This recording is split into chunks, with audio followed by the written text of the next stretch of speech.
I get to be mayor next election, I'm going to take better accommodations for you ladies. Get on out of here, you old drunk. Oh, Shame. I will. I wish I knew too. Why don't you watch where you're going, buddy?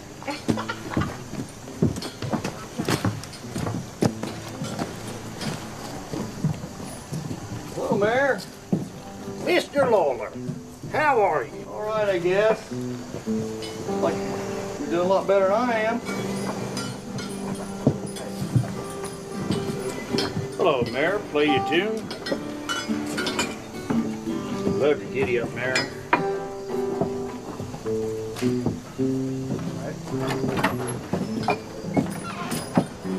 So early to be getting a face full, isn't it, Caleb? I was just playing a game of cards, Ambrose. I'm as sober as a proverbial judge.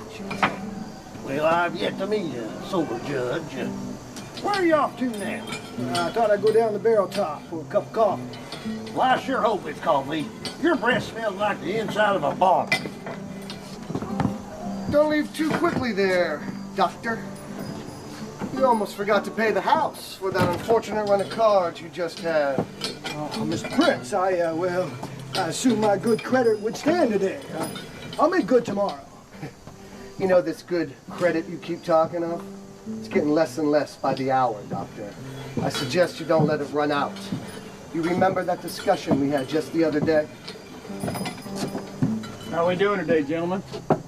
Just passing the time, Sheriff, just passing the time. I could see that, Mr. Pritz. You okay, Doc? Of course I am. If you'll both excuse me.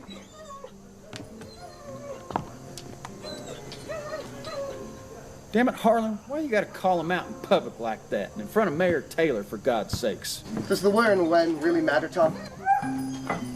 It just don't look right. I mean, you know, Doc Moss might not be much, but, you know, he is a council member. Which is the only reason why he ain't walking around on sticks right now. He owes me plenty, Tom, and my patience is wearing thin. So cut him off from the table. Oh, that cash cow. Not a chance. Sooner or later, I'm gonna get my due. Remember, Sheriff, more money I make, more money you make.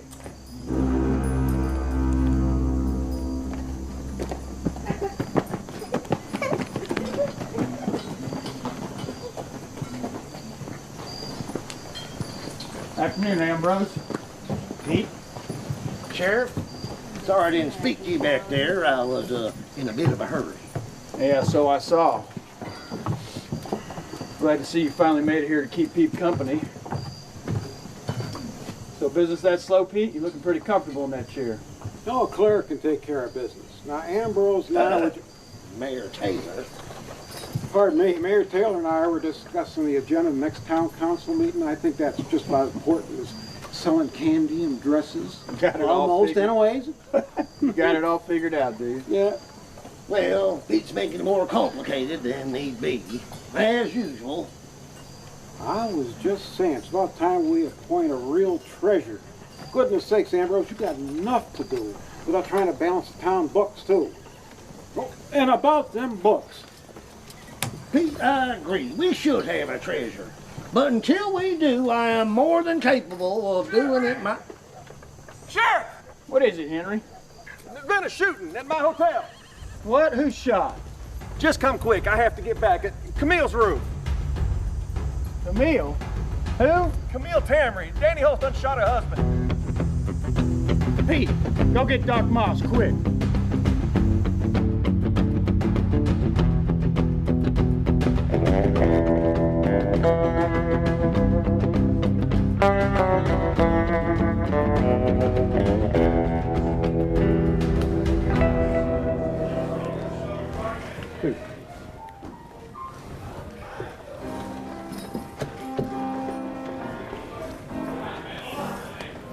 Cards, Doc? Give me 3.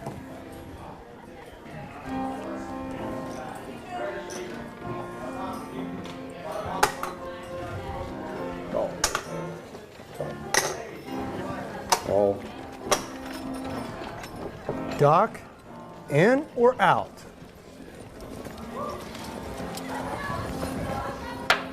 I'm out, damn it.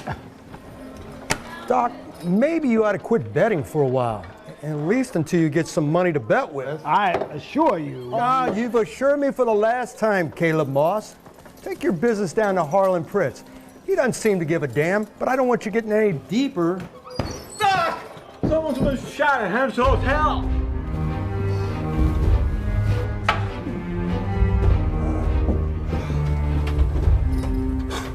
I don't know what I'm gonna do with you. Damn. Check on that man, Caleb.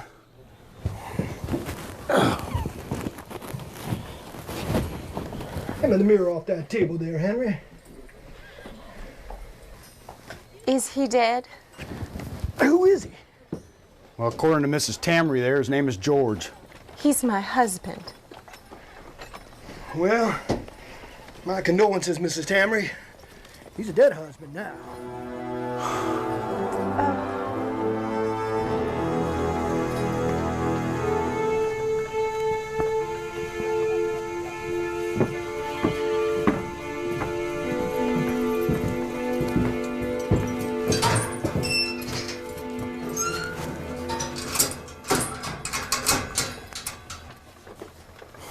What the hell were you thinking, boy, being in that woman's room?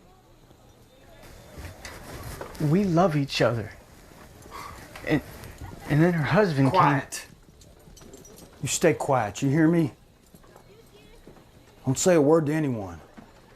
Let me figure this out. I'm the only hope you got, Danny. I'll get you out of this if I can.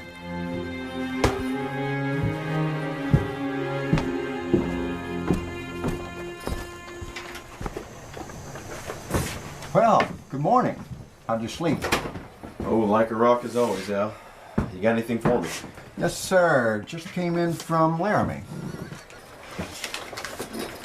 So, here one night and gone again this morning, eh? Well, it appears so. Thank you.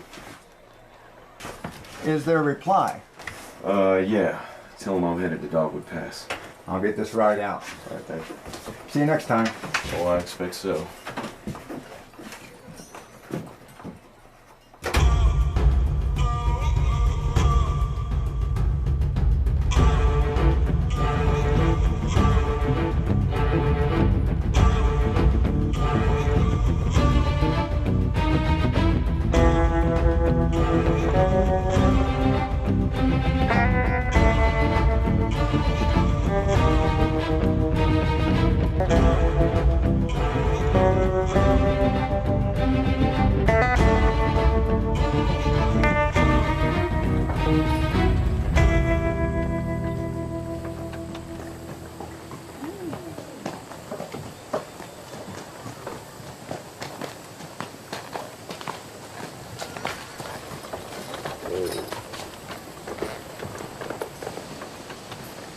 Evening.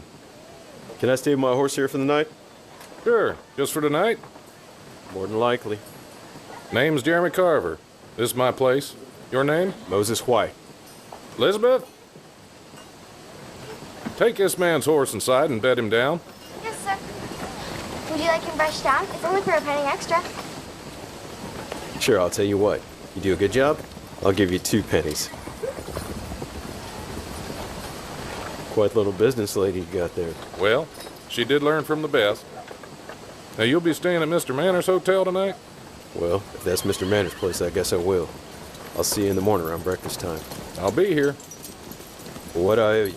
We can settle up in the morning. Well, you're a trusting soul, Mr. Carver. Well, somebody in this town has to be. All right, then. We'll see you in the morning. You don't have to go no further, mister. We got a bed and bath for you right up here. Whiskey, too. And the prettiest damn girls in the whole territory. I guess we didn't tickle his fancy. I'm too tired for a fancy tickling tonight anyway. All right, sir. Have you got this? I can slow down if you want. Now, don't you worry about me. I'm quick as a snake, and I got eyes like a hawk. All righty then. Which is it? I got you this time. Scared to try again? Hell no, I'm done. Scared to try, sir? Are you as quick as a snake with eyes like a hawk?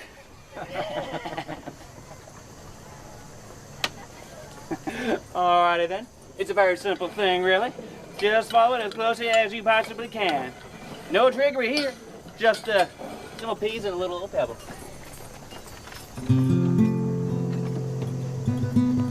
It's the middle one. This one. That's it.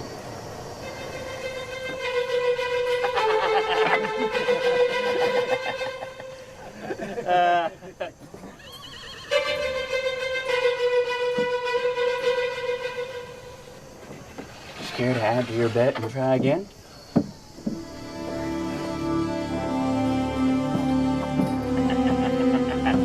You want to try? Oh, come on. How about you? Man?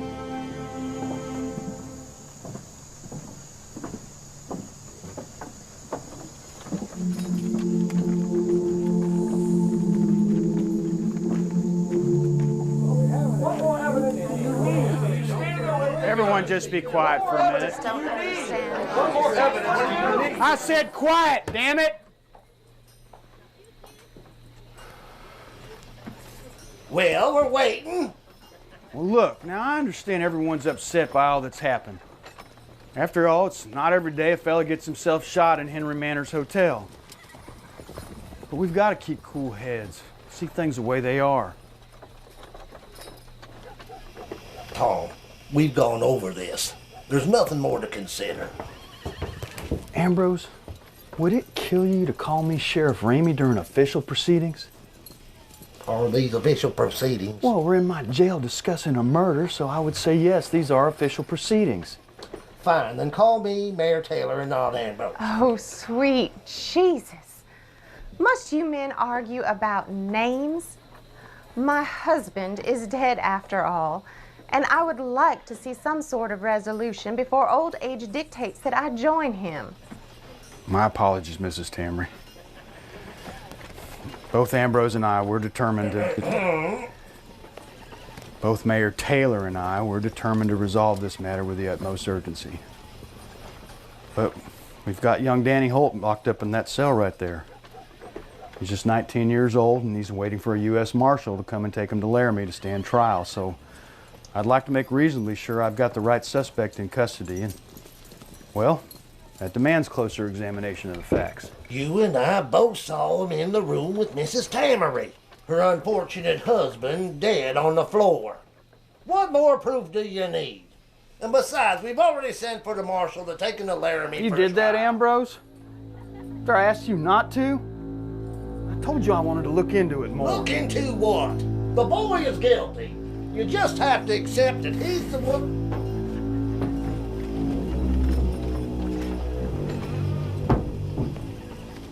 Can I help you? You the town sheriff? I'm Sheriff Ramey, yes. Well, I suppose you can help me. I'm Moses White. Now, hold on a moment, Sheriff. Whatever business this man may have, it can wait. No offense, stranger. But we've got more important issues here we need to discuss. We need to continue to discuss. Well, Henry has a point. We shan't be interrupted in this. I'll handle this. Mr. White, is your business urgent in nature? Well, I suppose that depends on your notion of urgent. Well, by urgent, I mean severely urgent. Has there been an immediate killing or robbery, for instance? Because that's about the only thing that could possibly take precedence over the business we're presently discussing. Well, no, not immediate as in just this second. Okay, well, would you mind having a seat then until I can talk to you? Or you can leave and come back later, your choice. Shouldn't be long. Sure's fine, I suppose. All right, then. Now look, let's recount what happened. I just need to hear it again because I need to put my finger on what's bothering me about it, what I'm missing. So Mrs. Tamry, you were in your room conversing with Danny Holt. That is correct. I had hired Danny to drive my buggy for me so that I could look at a plot of land that I was considering for purchase. When we returned, I asked Danny to come up to my room so that I could pay him for his time. And that's when Mr. Tamry arrived at the hotel. Yeah. Tamry came in and introduced himself as Camille's Mrs. Tammy's husband. He then inquired as to whether or not she was at the hotel, so I, of course, directed him on to her room. And he went directly to your door? Yes. He came right in and he grabbed me. Took me rather by surprise. George and I had separated, as I had told you earlier. He followed me here from Rawlins with the intent on reconciling. And you argued? Yes. Like I said, George wanted me to return with him to Rawlins. But I had told him, and in no uncertain terms, that I was no longer in love with him. And the two of you discussed this right there in front of Danny Holt? George was so intent on his purpose that I do not think he even saw Danny standing there in the corner. I admit I almost forgot about him myself. And when I did think of him, I decided that it was probably a very good idea that he was there as a witness. A witness? Yes. George was excitable. He had been physical with me before when his temper was high. Something that I had told you before in confidence, Henry, and yet you saw fit to send him to my room. I'm very disappointed in you. Very disappointed. I'm sorry. I didn't think. No, you did not. What happened then, Mrs. Tamry? I have told you this. Must I go through this questioning again? Well, once more if you don't mind. George became enraged, as he was wont to do.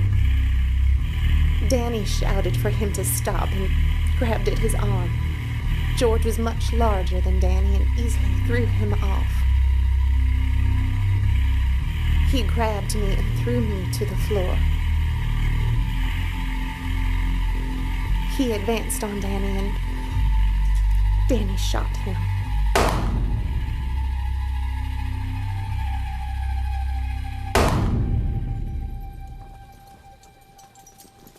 I screamed, and I think I may have swooned. Twice. No, once. Who swoons twice? No, I mean Danny Holt shot him twice. Oh, yes. I suppose he must have. Yes. Camille Tamry saw Danny Holt shoot her husband dead.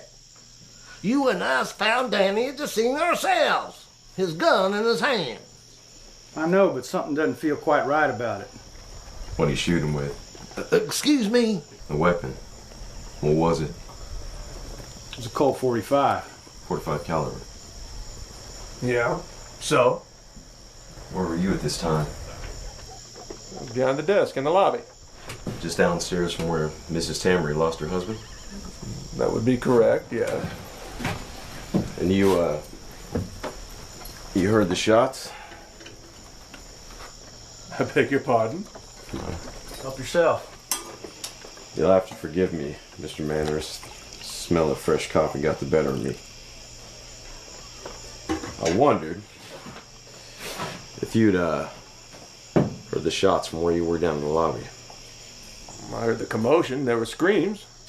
But you did not hear the reports from the young man's pistol. I don't know.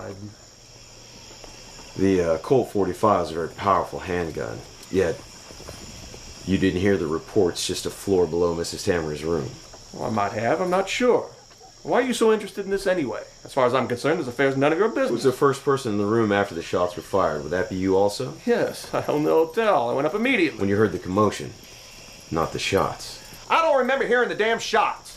What the hell? Who is this man? Well, hell, I'm the marshal y'all are waiting for.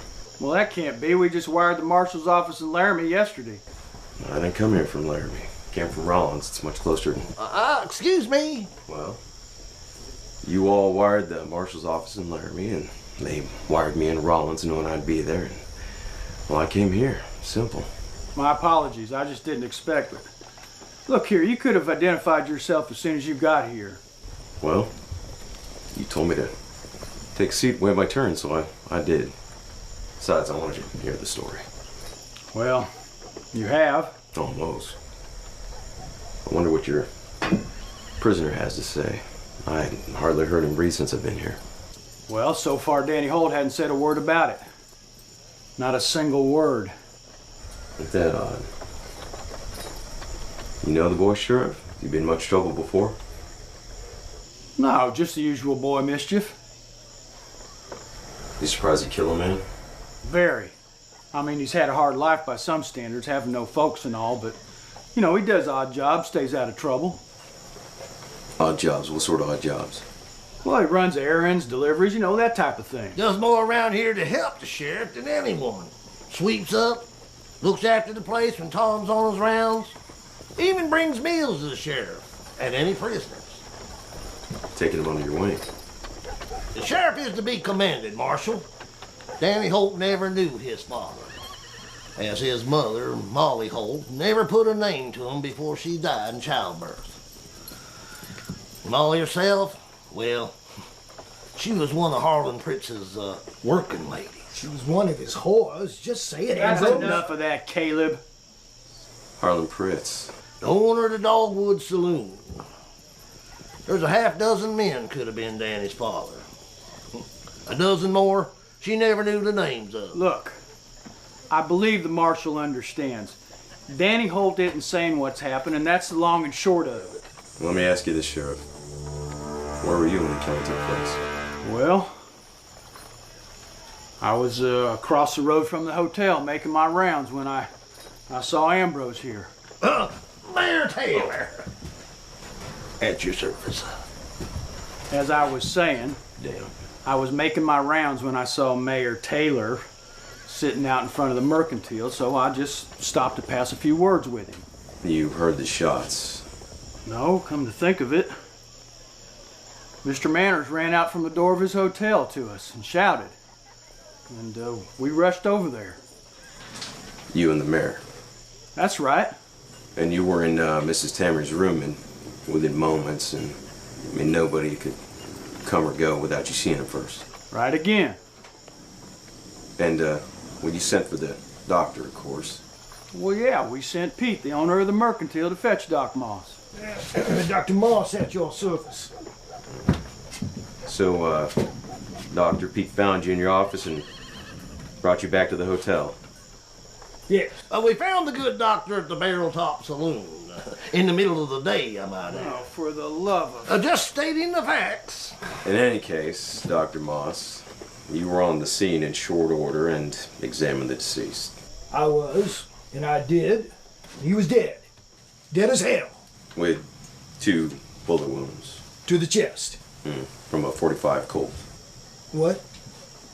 The bullet wounds, they were from that particular model of Colt pistol. Well, yes, I assume Danny Holt was standing there with the pistol in his hand. Which was missing 2 rounds, I checked. So, what you're saying is, you didn't see the need to examine the bullet wounds, what with the boy standing there with a fired weapon and all? Well, it seemed pretty obvious. Well, it does, doesn't it? I don't suppose you examine the slugs either. I mean, isn't that what you normally do, though? Examine the... What the hell for? I mean, good God, man. Yes, I would normally examine those slugs, but in this case, we had an eyewitness to the shooting, a dead guy on the ground with 2 bullet wounds in his chest, and Danny Holt standing there with a pistol had been fired twice. I mean, it was pretty obvious. I mean, normal procedure be damned. To examine those slugs would have been a waste of my time and taxpayer money.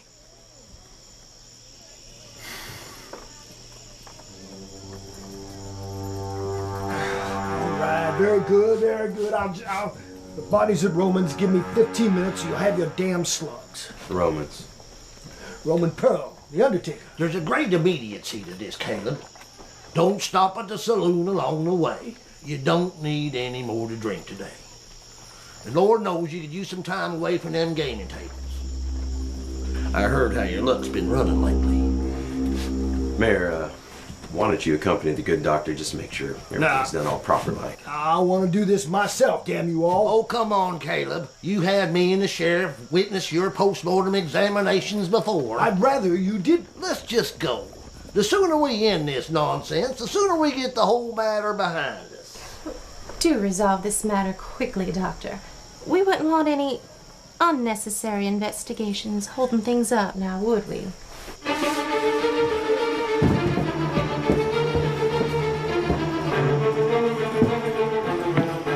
So what do you think of this here, Marshal White? He's becoming a damn nuisance, if you ask me. I mean, this whole examination is pointless. Danny Holt shot that man, and with that Colt 45 of his. Oh, I agree with you. I certainly do. But I suppose this can't hurt, just as an assurance, you understand. For the court, you know.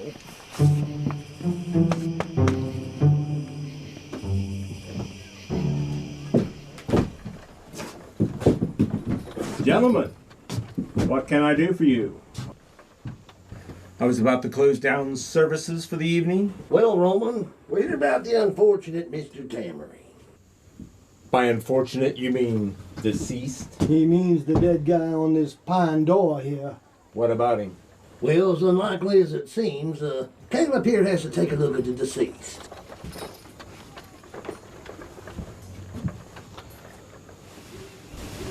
Really? To what ends?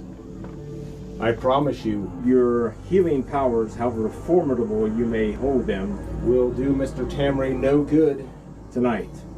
Just let me look at the damn body, Roman. He's all yours. He's not going anywhere tonight. See, you don't have him boxed up yet. I'm saving that boxing up for in the morning. He's being shipped back to Rollins, I suppose? That is the plan. And how's the lovely widow? Grievous in her mourning, I suppose? I suppose. She is a striking lady. I should visit her at the hotel and express my condolences. Well, she's not in the hotel just now. May I use your instruments, Roman? Of course.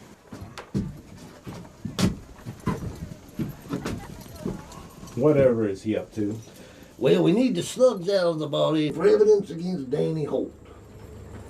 I assumed his guilt had already been established. Well, not to the satisfaction of the U.S. Marshal that's come to remand him to the court in Laramie.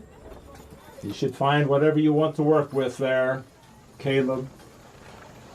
I doubt if your patient will have any complaint over precision or technique. You two gonna get out of my way, or you planning to dig around his chest yourself? Well, get in there.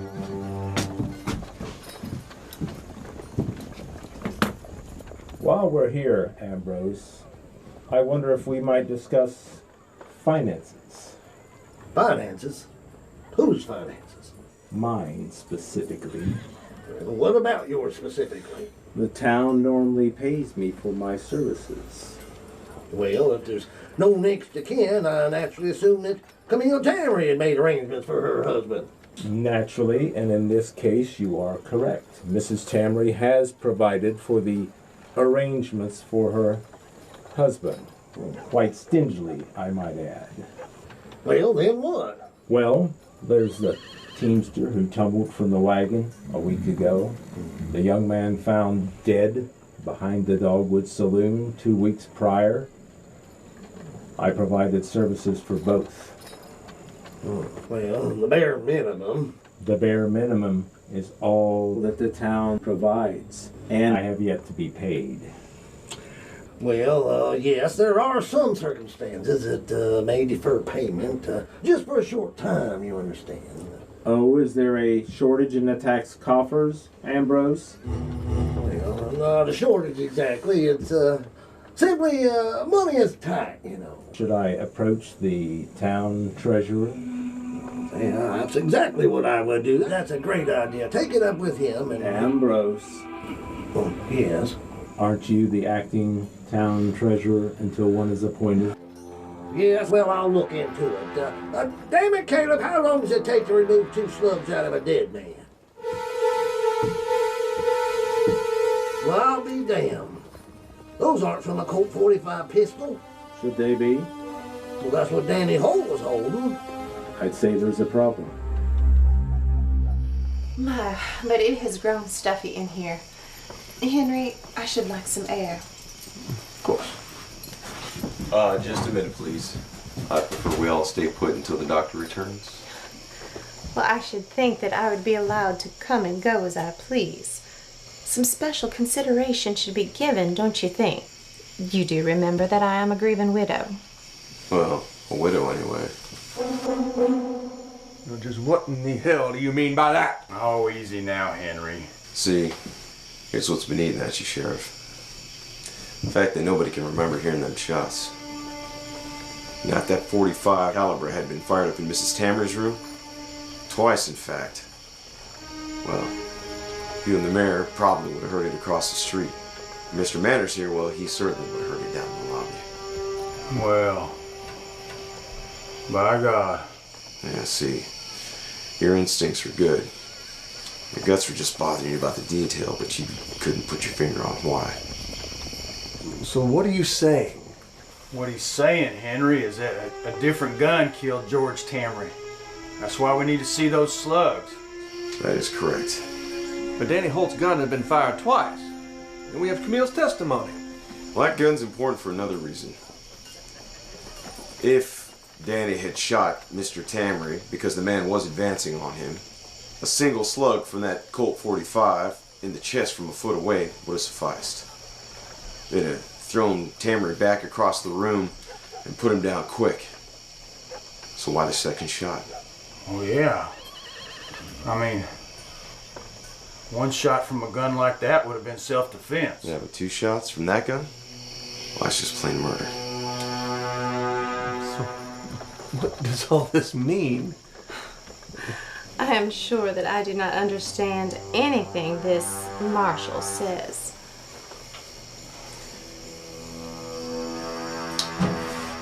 A beautiful woman, and that's a fact. She ain't pretty enough to hang for a boy. Tell me, Danny, how'd you come to fire them 2 shots from your pistol? You own your hotel outright, Mr. Manners? I do. I assume Mrs. Tamry knows that. No, Marshal. I certainly understand what you're saying about the gun and all. No questions there. But you're losing me again. Exactly what is it you're implying now? Yeah, help us out here, Marshal. Well, it seems to me, from what I've seen in the short time that I've been here, that Mr. Manners and Mrs. Tamry have become quite familiar with one another. What with him taking her hand and calling her Camille and all. Hell, he's become downright protective even. Yes, we have become close. What of it? Become close how fast? Just how long have you been here in town, Mrs. Tamry? Well, just a little over a week. Is this important somehow? Maybe. Maybe. Seems awful short time for you two to become sweet on one another. Oh my, I do love the way you express yourself, Marshal White. It makes you seem so simple. You know, now that I think of it, maybe a week's not too short a time for Cupid's arrow to strike. Not when one party is intentionally trying to make that happen. Your point, sir. My point, Mr. Manners, is that I did not just happen to be in Rollins when I got the telegram telling me to come here to look into a lady's husband being murdered. In fact, I was on the trail of a young woman by the name of Lucy Silver. Who? Lucy Silver, an ex-saloon girl who's made a short but colorful career of marrying or sometimes just romancing men of financial substance and absconding with their money. Now, generally speaking, she just leaves them, but occasionally, she leaves them dead. The hell you say? Even before she left the saloon, she was no one to be crossed. She once shot a fellow during an argument in Medicine Bow, in a saloon she was working in then. Shot him right in the leg, right in front of the Medicine Bow mare. Lucy, don't. Don't what? Oh, damn it, Lucy. But she does sound like a handful. Oh, she is. One man has already met his maker under suspicious circumstances, and at least 3 more have been robbed blind. So when I heard that A woman meeting her general description had fleeced a fella in Rollins and let out for parts unknown. Well, I heard that right quick. But by the time I got there, well, the fella had already left town in pursuit of the aforementioned lady. And you missed them both. Yeah. But then, by God, I got a wire from Laramie telling me a stranger had been killed right here in Dogwood Pass. In his, estranged wife's hotel room. Marshal, what was the name of that fella from Rollins, the one that got fleeced? Oh, I think you've already figured that out, Sheriff Ramey. George Tamry. George Tamry did not come here to reconcile with you, Lucy.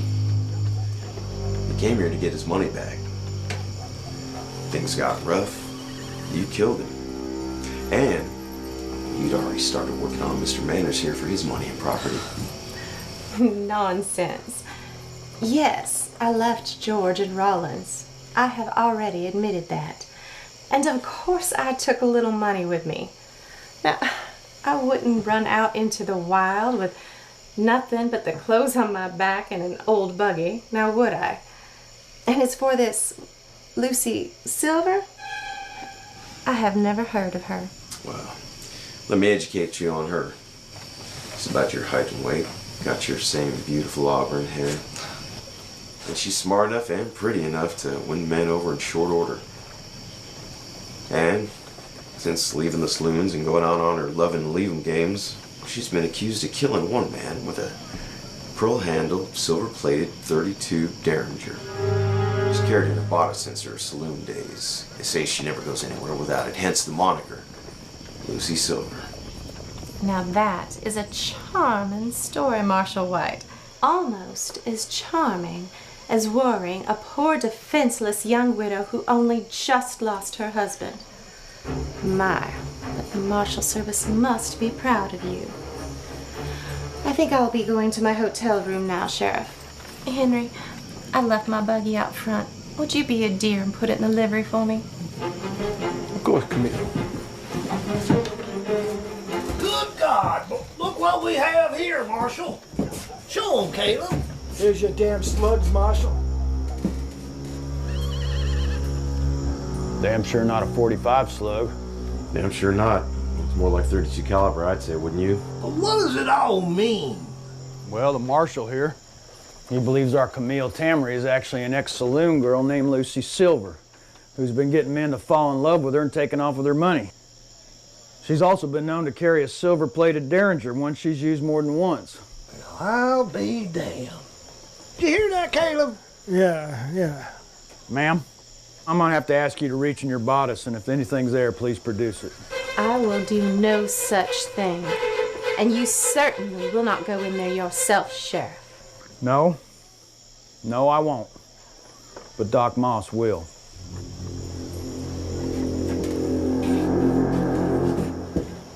It's all right, ma'am. I'm a physician.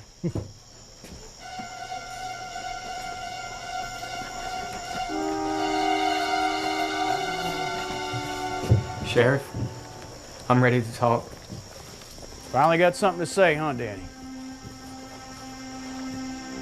She told part of the truth. He did push his way in, and he was talking awful mean to her. George Tamry? Yes, sir. Did he strike her or shove her to the floor?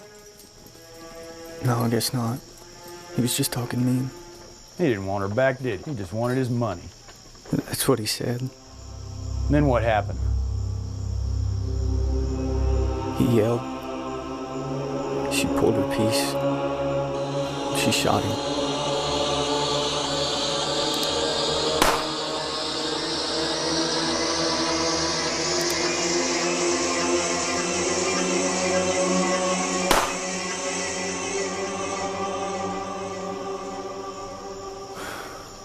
Why didn't you tell me?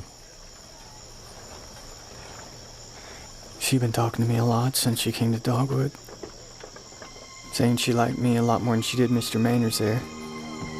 She said she'd have his money as soon as she could get her hands on it.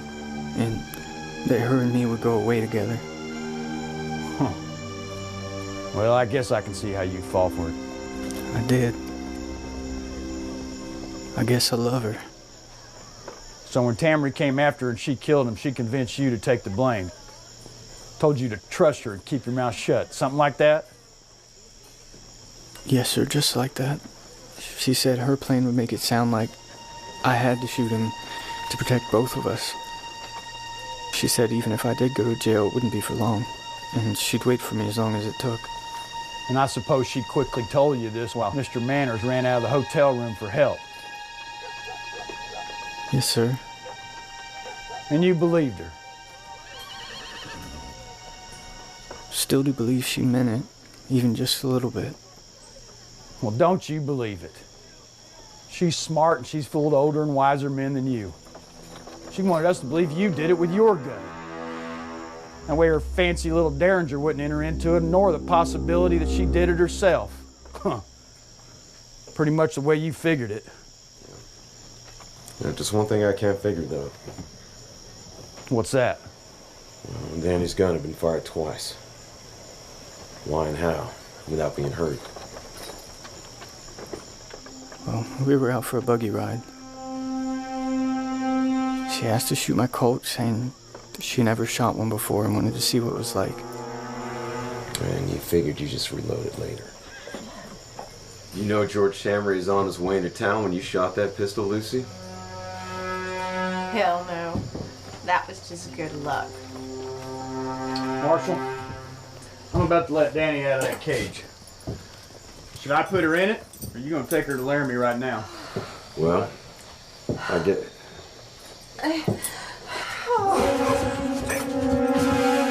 Goddamn hands on me, you leprous bastard.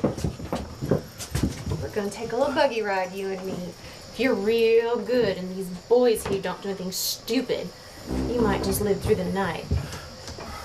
Marshal White, you knew so damn much all about me and my pretty silver little toy. Too bad nobody told you about the pistol I keep strapped to my leg under my skirts. Yeah, it sure is. That new practice, Lucy? New enough, it seems. Don't forget you owe me money, Caleb.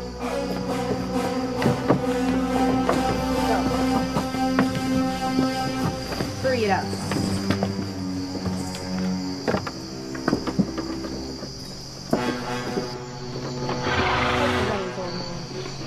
You're gonna drive and keep this pistol in your ribs. And don't you men even think about following us.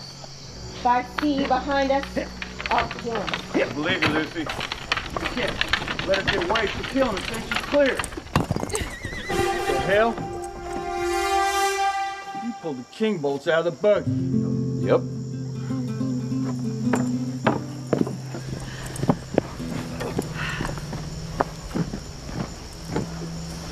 Did you rig my buggy, Marshal White? Yes, I did, Lucy. God, I hate you. Well, I imagine so. So, you could only have done it before you went into Ramey's office. Right again. So you knew all along.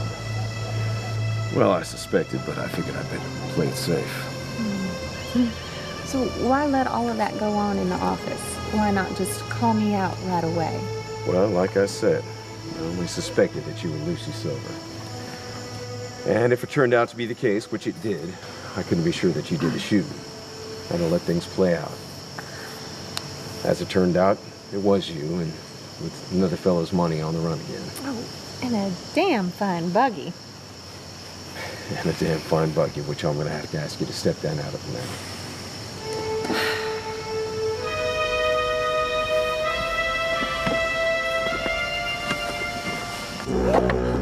Oh my, Marshal White. Are you trying to see how far I'll go to negotiate my freedom? Pardon me, Lucy, my hand slipped. Sure it did, Marshal White. Or should I call you Moses, now that we're becoming somewhat intimate? You know, Lucy, they told me you had a sense of humor. I guess they weren't lying. Oh, I'm just a laugh a minute, Moses. You should keep me around and find out. You all right, Doc Moss? You ain't hurt, are you? No, I'm not hurt. Startled, certainly. Yeah, Damn but woman scared the wits out of me. not hurt, though. No, thank God. Good. Sheriff, I suggest you lock up Lucy here and the good doctor. Did you say lock up Doc Moss? What the hell are you talking about now, Marshal? Well, it bothered me a little when Lucy hiked up her skirts and produced that weapon without any of us seeing it, like it just appeared in her hand. So just now when I was helping her out of the wagon, I made sure to get a real good feel of her leg. Yes, you did, Marshal White. Maybe you ought to be arrested And I for found that she is not wearing a holster on her leg. She lied to us about that. Well, then where'd she get the pistol? She probably pulled it off of Doc Moss here when she fainted into his arms, which was planned for our benefit. She probably pulled it out from underneath his vest. Well, Henry Manners could have given her that gun. I mean, he was beside her the entire time, and he is, after all, her lover. I did no such thing. Well, somebody gave her that gun. My gun, to be exact. Roman? That's right, Ambrose. After you and Caleb left my office, I noticed my pistol was missing from my desk drawer. So you see, Marshal, either Mayor Taylor or Dr. Moss could have passed her that gun. Well, that's a damn lie. And a crazy one at that. Why, Henry Manners had more reason to help her than any of us, being he's in love with her. I certainly would if I was he. Just look at her. Oh my God, not you too. She's so lovely. Alive? You probably don't see much of that. Marshal, why do you say Doc Moss passed her that gun? I mean, why would he do it? Money, Sheriff. Money to pay off them gambling debts I heard you all mention. The same reason he didn't want to produce those 2 bullets that killed George Tamry after he'd been asked. See, he wanted us to believe that Danny had done the shooting with his gun. See, if we all believed that he killed her husband, well, then Lucy would appear to be a grieving widow who stood to acquire all George Tamry's holdings. And not just the money she took when she left town, but all his property and business. And she could afford to pay the doc a pretty penny to keep her in the clear.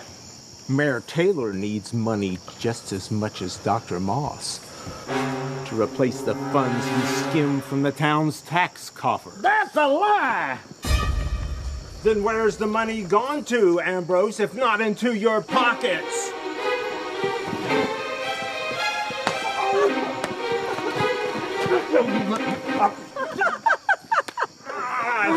Stop it, man! Sticky I fingers! said stop it before you hurt each other! Not much chance of that, Sheriff. I've seen better catfights between tired old whores. Councilman, all of you, you've let this woman's influence reduce you to fighting in the street. You can't blame me for all of this. Seems as though your town has had its share of dirty little secrets before, starting with these little councilmen of yours. Marshal, I understand your reasoning, but when would Lucy Silver and Dr. Moss have arranged such a deal? Think about it. There must have been some time when they were alone. Yeah, after the shooting. I was questioning Danny and looking through her room, and Dr. Moss went in the other room to examine her because George Tamry had roughed her up and she had swooned after all. Yes, she did. Just like she did in your office this evening. Of course, the doctor didn't find any injuries, but it did give her an opportunity to make an offer of money. So why'd she lie about the gun being holstered to her leg? To protect Dr. Moss? Well, she had to have us believe that he was her hostage, so that we wouldn't try and stop her escape. I mean, other than that, she don't give a damn about him. I'm right about that. Did Dr. Moss know you had that pistol in your drawer, Mr. Pearl? Yes, he did. I showed it to him the other day in hopes of him buying it. I'm that short of cash. The doctor couldn't afford to pay you for that pistol, could he? No, he could not. How am I supposed to have any money? You know how the people in this dirt town pay me for my services? Huh? They pay me with pies and fabric and grain. Mrs. Potts paid me for treating her husband's broken foot with a chicken. Now, what the hell am I supposed to do with a damn chicken? Ended up selling it to Annie's eatery for a few pennies, that's what I did. Oh, what money you do get, you drink and gamble away. Yeah, I owe the saloons in this town, but the barrel top won't let me in the main door anymore, and the owner of the Dogwood threatened me. Threaten you how? With bodily harm, damn it. He promised to break one of my fingers if I didn't give him any money this very week, and then continue to break bones until my debt's paid or I'm dead. Well, there you have it, Sheriff. It's probably about time you take Danny Holt out and put Lucy and the doctor in, don't you think? I suppose so. Let's go. And what about my gun? Well, I suppose it's evidence, isn't it? I mean, we have to hold on to it. Well, I suppose we got enough witnesses here for depositions about what's happened. It hasn't been fired. I don't see any reason why we can't give him his piece back. Well, that's that then.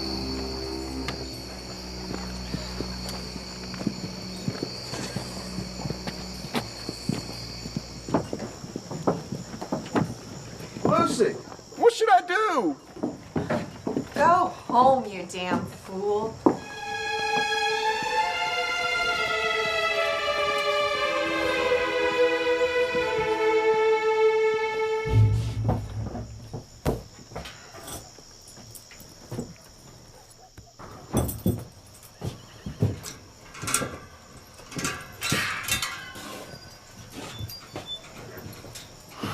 Thank you for everything. I know you didn't want them to take me. Go on now, we'll talk later. About time we did.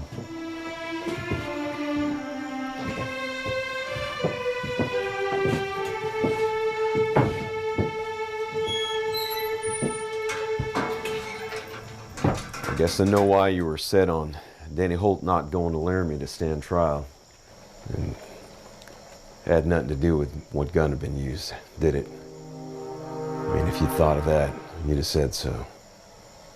Truth is, you really thought Danny Holt had done it. You had me fooled on that one, Sheriff.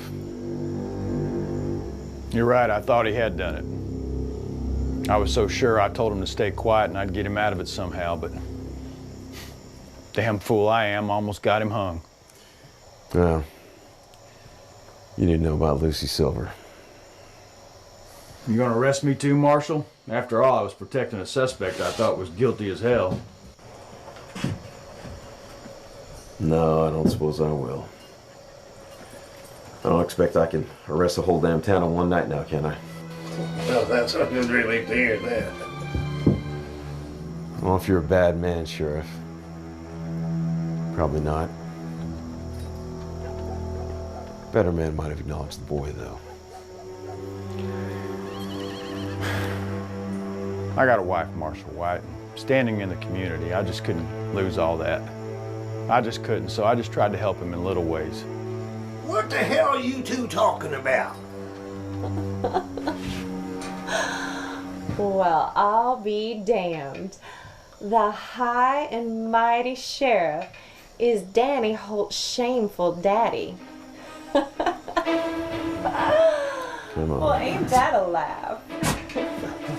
Don't put me in there with her. She's already put a gun to my head. Oh, Doc, it's just for the night. I won't bite much.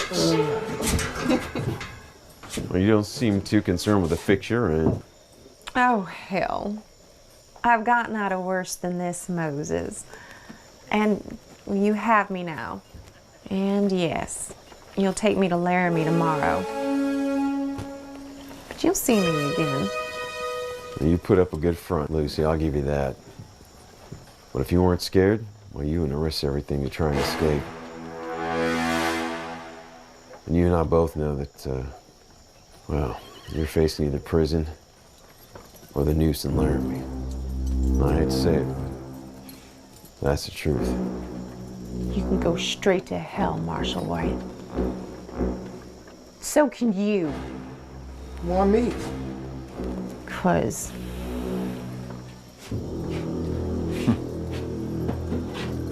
I'll be at Henry Manor's Hotel if anybody needs me. Marshal, thank you. Danny'd still be in that cell if it wasn't for you.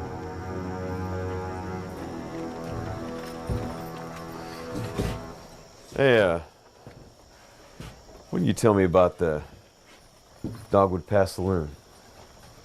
Nice place, liquor, games, music. Got 2 pianos. What about the owner? Oh, Harlan Pritz, he's a hard case, but you know. Do you believe he threatened Dr. Moss? Oh, I don't know about that. You don't, huh? Would you know if you ran a crooked game? Well, I've heard rumors of such, but I haven't seen any evidence. Afraid that's all I can tell you. All right, then. See you in the morning. Good night, Marshal. Good night. Good evening, Marshal.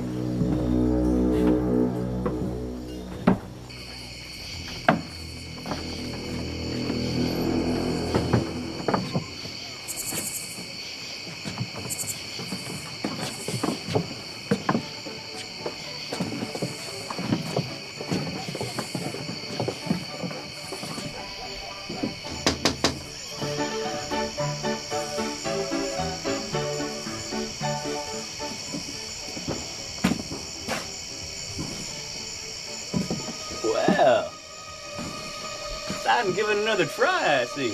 Smart man. You know, the more you do it, the better your chances. Place your bet, my friend.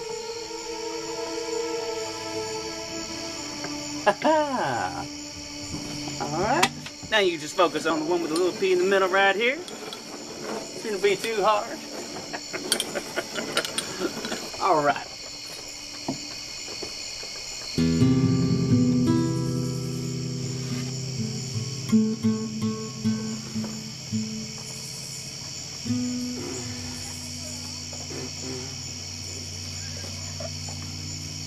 Well,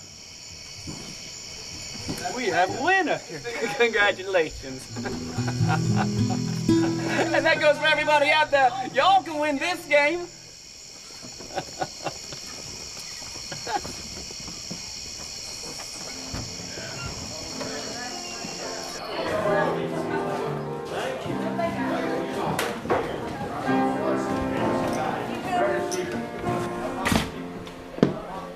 Thought you were in Sheridan. I was. Now I'm here in Dogwood Pass looking for you. Doesn't look like you're looking for me. It looks like you're drinking your dinner. Check the hotel. You weren't there. Figured you'd make your way here sooner or later. Well, you were wrong. I was on my way past to the hotel. But now you're here, so I was right. You look tired. Have a seat. Wade, you don't know the half of it.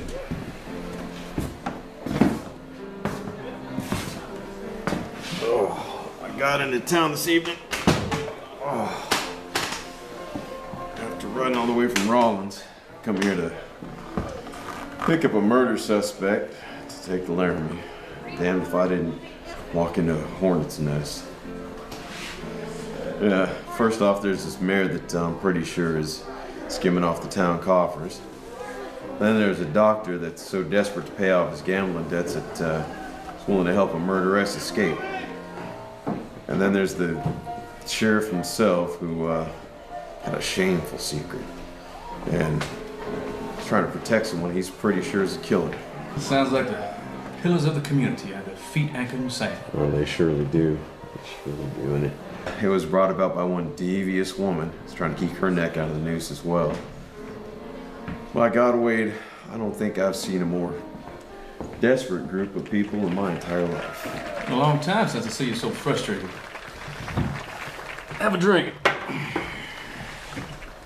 All right, just one, and then I'm wanting some bed.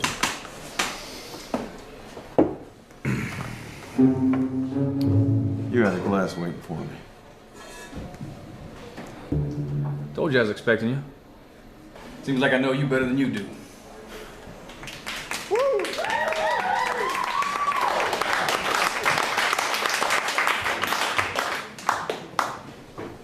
Yeah, they did this earlier.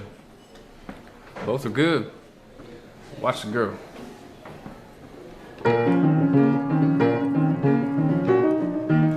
How'd she do that? Don't know. She does it. No, I can do that right side up. Me neither. To explain why they are not applauding us.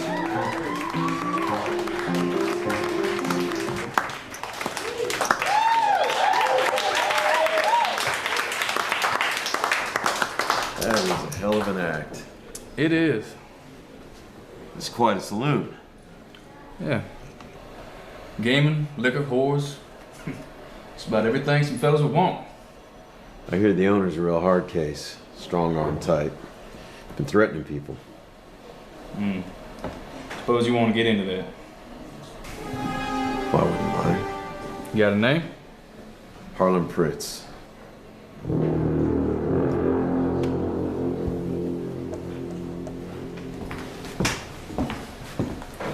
You boys need anything else? Harlan Pritz. You here tonight? He's in the office. You know him? I'd like to work with him if possible. Well, I'll see. So, before Mr. Pritz gets here and you ruin his night, mind telling me about this prisoner you gotta transport? Well, the prisoner's this young fella. Only turns out he didn't do the killing. See, I was on the trail of Lucy Silver when I was in Raleigh. I knew that, too. Wade Lovelace, U.S. Marshal and fortune teller. Well, why don't you tell me what I'm gonna do? Well, you'll touch it tonight. Tell your story. Well, long story short. Boy, that would be nice for a change. Well, it turns out Lucy's in town. She's here under the name of Mrs. Camille Tamry. There, Mr. Tamry? Well, there was. He'd be the dead husband over in the undertaker's place. Lucy killed him. Yep. I'm Harlan Pritz, the owner here. You asked to see me. Mr. Pritz. It's a mighty fine saloon you got here. I know. What can I do for you? You can start by running straight games. And you can stop threatening people that owe you. And if somebody's losing and can't afford to pay, then you throw them out. You don't keep stringing them along and running up their debt. Who the hell are you guys? Name's Moses White. My partner, Wade Lovelace. Yeah, I heard about you guys. You got quite a reputation throughout the territory. We've heard a bit about you, too. Now here's what's what. We're gonna start sending ringers in here to try your games. And if everything pans out to be straight, well, then all be well. But if it doesn't, Marshal Lovelace and I will come back and clean house. And you'll be the first to go. You savvy? That's simple enough, I guess. Well, I made it simple just for you. People don't normally talk to me the way you fellas are, because most people know better. Well, I guess we don't. Why don't you just go on now?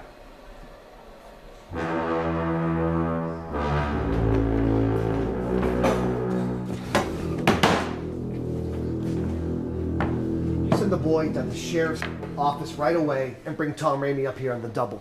No.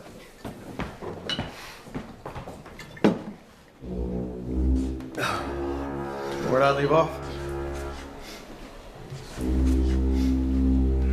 Lucy Silver. Where's she at now? She's over, locked up. I'm gonna take her to Laramie in the morning, her and her accomplice. Nope. What?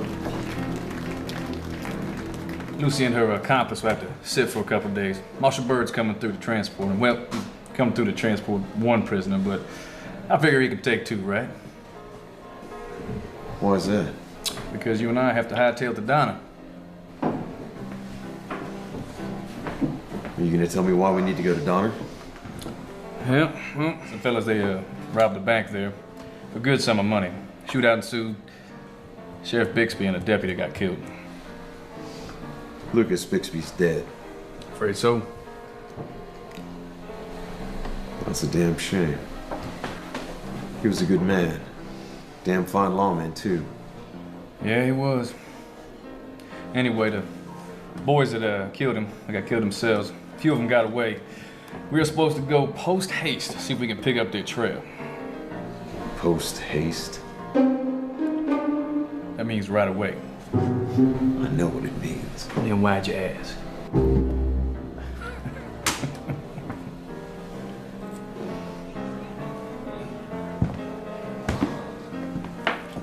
What's the emergency, Harlan? They are, Tom. Moses White? What, you know that bastard? Well, he's the marshal, came to pick up the prisoner. I don't know the other fella. The other fella's a marshal too, Tom. His name's Wade Lovelace. They've got quite the reputation in the territory. So what's the problem? So the problem is, they just threatened to close me down. Why? Apparently someone's been saying bad things about me. Have any idea who that might be? Marshal White was asking some questions, but I put him off as best I could. Your best ain't good enough, Tom. Well, they're leaving in the morning. They're taking Lucy Silver to Laramie to stand trial. Lucy Silver, who's that? What trial are you talking about? It's Camille Tamery's real name. Turns out she killed her husband herself.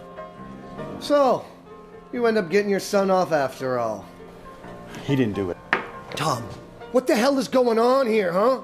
I heard about the council members having a fight out in the street, and what, now Doc Moss is in jail? He tried to help Lucy escape. I mean, turns out he's so scared of you, he's gonna take money from her to pay you off. Well, how can he pay me if he's in prison? What? Oh, you just want me to write off that debt? Is that it, huh? Harlan, you need to slow down. You know how you get when you're drunk. Besides, with the marshals here, we don't need any trouble right now. Do not tell me what we need, Tom. You don't have the first goddamn idea. You've lost control of this town. We get a murder in the hotel. We got councilmen fighting in the street. We got Doc locked up in jail with my money in his pocket. And all these goddamn marshals coming here threatening me, Tom, and everything I've built. Well, let me tell you this, Tom.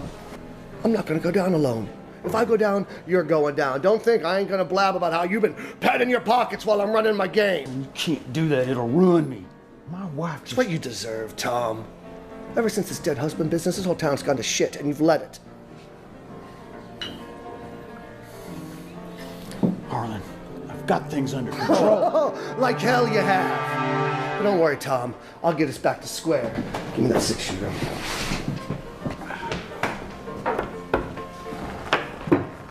Well, that Marshals is getting ready to leave. You grab that 10 gauge and you follow me out back, all right? Harlan, those are U.S. Marshals. Are you crazy as well as drunk? You just can't. Tom, we do not have any choice. They are going to tear down everything we've built here. If not now, then later. They are going to come back, Tom. Marshal White as much as told me so.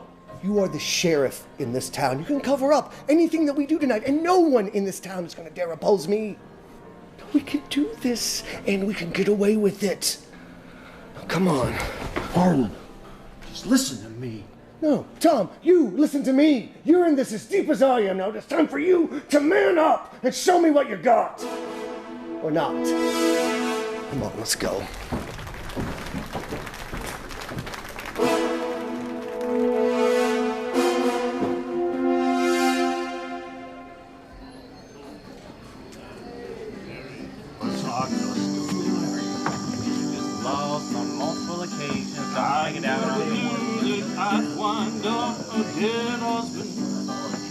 Marshal! I have a word with you!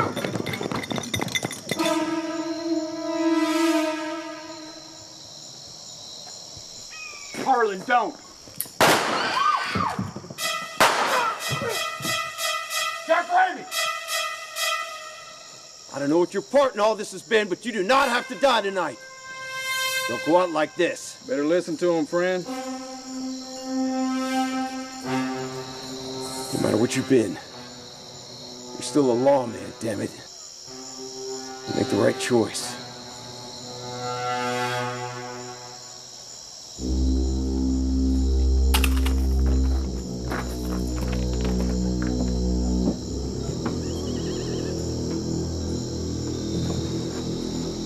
Sure I did. Yeah, well, I just happen to know the Undertaker. You weren't lying. This is one hell of a town.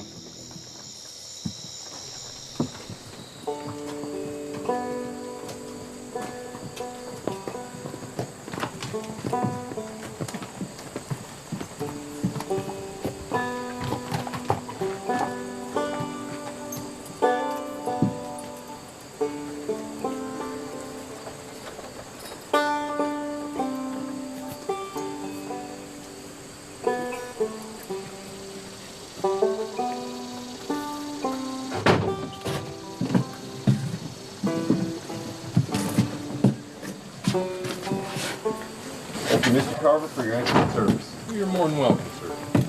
You come back anytime. No offense, Mr. Carver, but I sincerely hope not.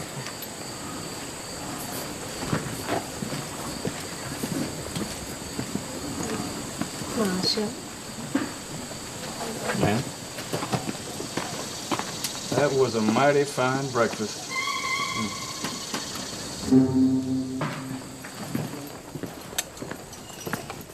Mr. Carr sure runs a pretty tight business. That's about all I can say for Dogwood Pass. I am not sorry to be quit of it.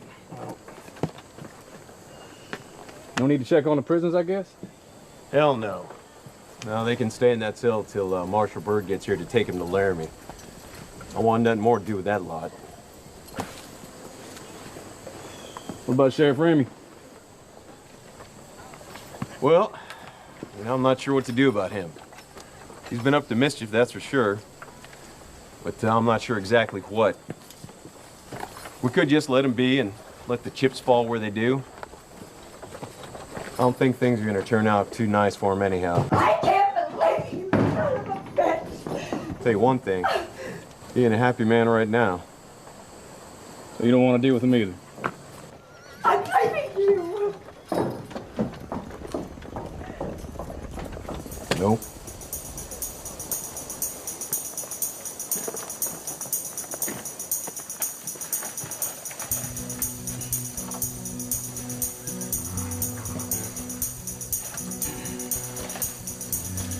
Yep.